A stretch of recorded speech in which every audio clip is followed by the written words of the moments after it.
Was convicted of rape in 1992, and British law dictates that anyone convicted of a crime that carried a sentence of 12 or more months is deemed unfit to enter the country unless they can show compassionate reasons. The fight promoter, Frank Warren, is bitterly critical of the timing of the issue, saying over 20,000 people have already bought tickets. It was Heathrow's fight of fights. Mike Tyson in the middle of a seething scrum. At least one reporter trampled underfoot. Security had been stepped up for the Tyson arrival. Singer George Michael on the same flight. His appearance scarcely raising an eyebrow. I couldn't believe the welcome he got. You know, the people were so warm towards him, and there were a lot of people there. I've never experienced anything like it, certainly in any time I've been involved in boxing. The circus began on the other side of the Atlantic. The former world heavyweight champion and his entourage tight-lipped.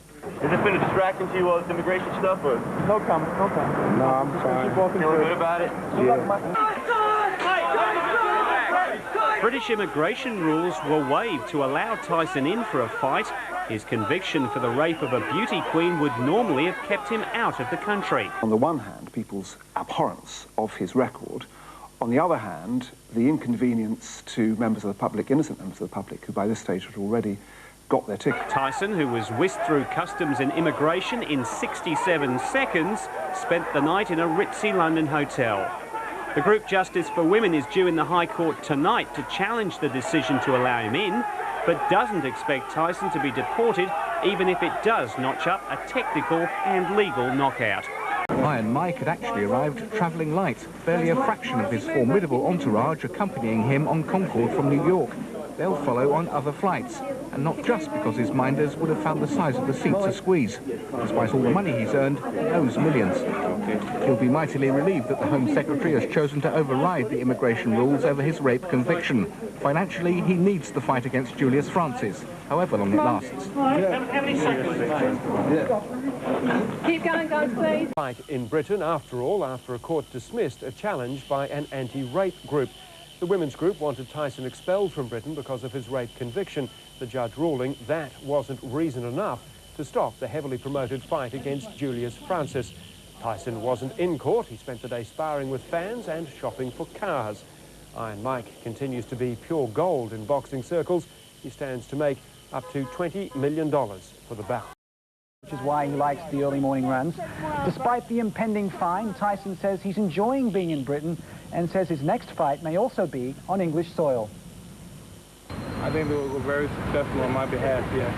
And what do you think is going to happen after this? What's your next plans after this, after the fight? I want to make my next fight here again, right away. It'll be a second fight here after. Do you know who you think? Do you have any plans for another opponent after this, or not yet? Well, I can't fight myself. I'm sure one of the English champions, though, for another American opponent. What do you think about your reception here in London so far today? I'm very appreciative and humbled by it.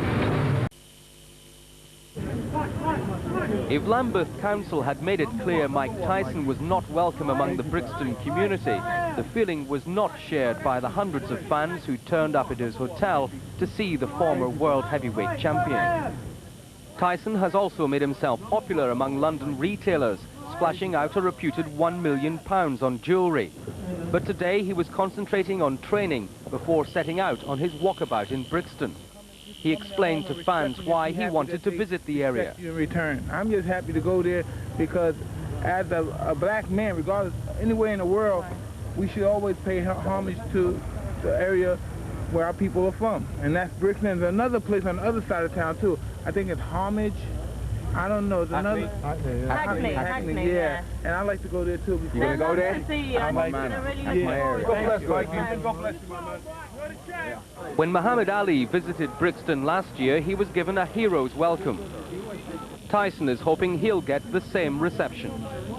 Meanwhile, the boxer showed his religious side with a visit to a mosque in Regent's Park. Ross Appleyard, Sky News.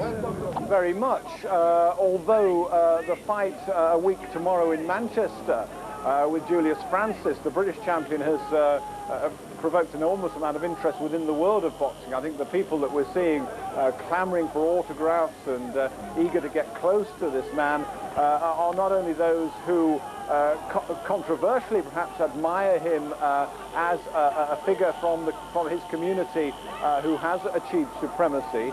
But also I think there is a great magnetism about anyone who is in the public eye, and a lot of people, certainly the crowds that we saw here today and the crowds in central London that we're looking at now, I think have just turned up because they want to get close to him, they want to see him in the flesh, hopefully get an autograph that they can take home with them. And I think a similar scene awaits him in Brixton. I think we have pictures of the crowds awaiting him.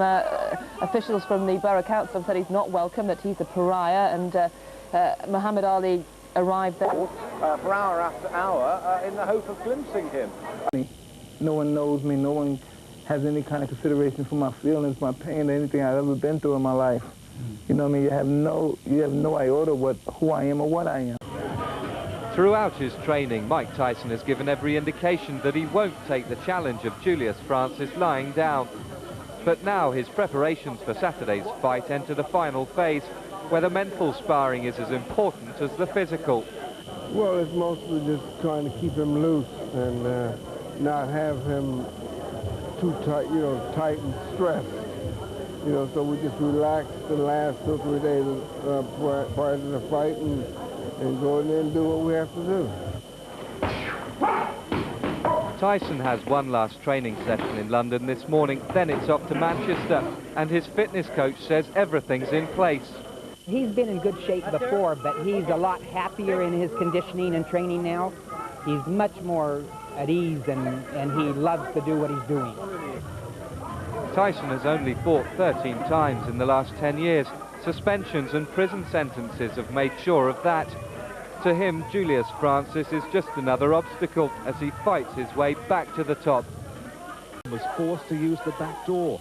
Once again, he was bemused by the hysterical reception that greeted him. His minders, once again, unable to clear a people-free path to the door.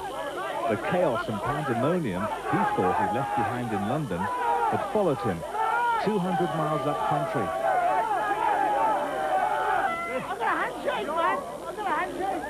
After a few minutes, Tyson made an appearance from a hotel window.